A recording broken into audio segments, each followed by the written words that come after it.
Welcome to steno dictation. Dictation 5 second बाद शुरू होगा।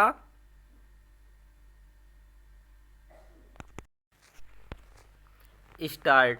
कांग्रेस इस पर खुश हो सकती है कि उत्तर प्रदेश में समाजवादी पार्टी के बाद दिल्ली में आम आदमी पार्टी से भी लोकसभा चुनावों के लिए समझौता हो गया। इस समझौते के तहत दिल्ली में आम आदमी पार्टी 4 और कांग्रेस 3 सीटों पर मिलकर चुनाव लड़ेगी। इससे यही स्पष्ट हुआ कि कांग्रेस ने दिल्ली में आम आदमी पार्टी को अपने से बड़ा दल माना।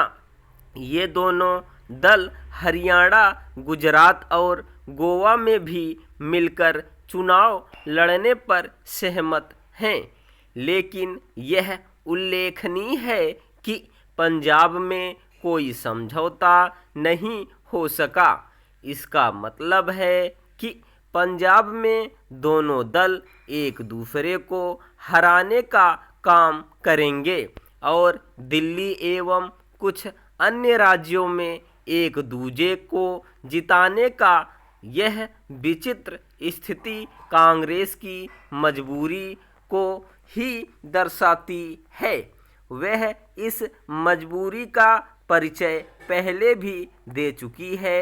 वह बंगाल में वाम दलों के साथ मिलकर चुनाव लड़ चुकी है और केरल में उनके खिलाफ इस बार भी बंगाल और केरल में यही होने के आसार हैं, क्योंकि केरल के वामपंथी नेता कांग्रेस से समझौता करने को तैयार नहीं।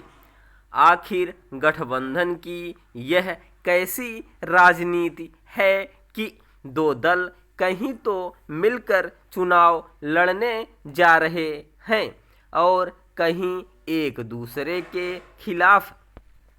उत्तर प्रदेश में भी कांग्रेस जिस तरह 80 में से महज 17 सीटों पर चुनाव लड़ने पर सहमत हो गई, उससे भी उसकी विवशता प्रकट होती है।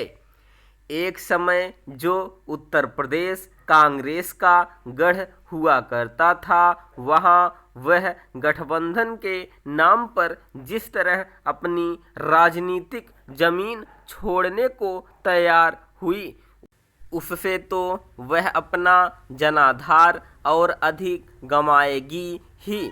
ऐसे गठबंधन करके और इस क्रम में क्षेत्रीय दलों को बड़े भाई का दर्जा देकर वह अन्य राज्यों में भी अपना जनाधार खो चुकी है।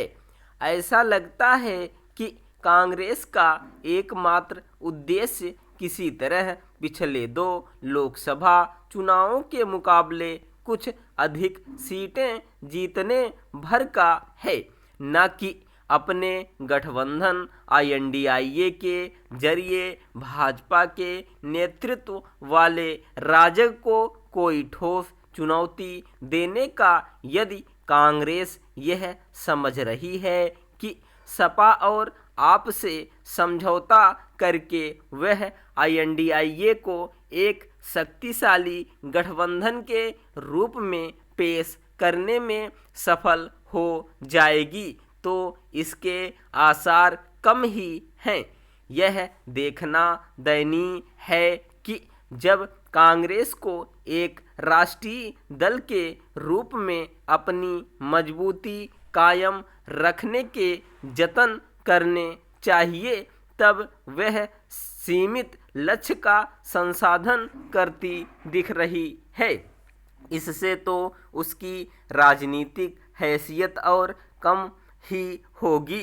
कांग्रेस चाहे जो दावा करे, उसने सपा और आप से जैसे समझौते किए, उनसे INDIA को कोई राष्ट्रीय स्वरूप मिलने से रहा। यदि यह गठबंधन बनने से पहले ही बिखराव से ग्रस्त हो गया, तो इसके लिए घटक दलों के साथ कांग्रेस भी उत्तरदायी है, जिसने सीटों के बंटवारे के बजाय राहुल गांधी की भारत जोड़ो न्याय यात्रा को अधिक प्राथमिकता प्रदान की। स्टॉप।